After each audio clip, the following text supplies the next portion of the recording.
This here is an ultimate Cub package for capability based on the size and the panel that it takes up. Because this Cub here has full PFD in one screen and has communications with intercom, has ADSB in and out with the display and audible traffic alerts, and it's all of that and an engine monitor in one small panel.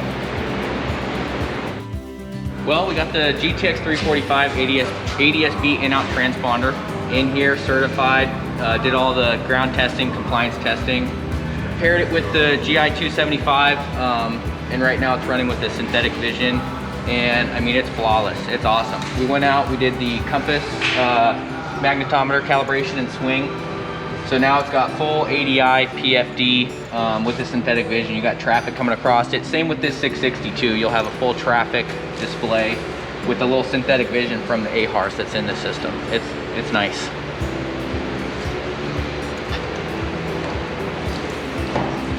So is this the package, is this your ultimate package, or is this the recommended package that you would suggest to anyone who wanted to refit and go, you know, all Garmin ADSB? This is the top of the line.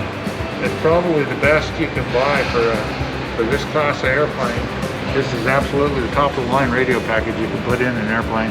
And it's lightweight, performs well, and it's the top of the line. Yeah, absolutely. Are you seeing a lot of Cub owners and a lot of folks that are doing off-airport work using this kind of equipment? Well, it's starting to grow. This equipment, at least like with the GI 275 displays, they're still early into the fleet.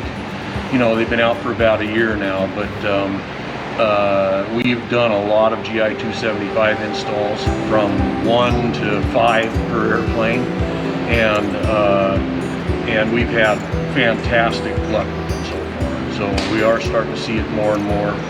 The Cub behind this one is doing a similar type setup, so it is building in popularity. Dynamite.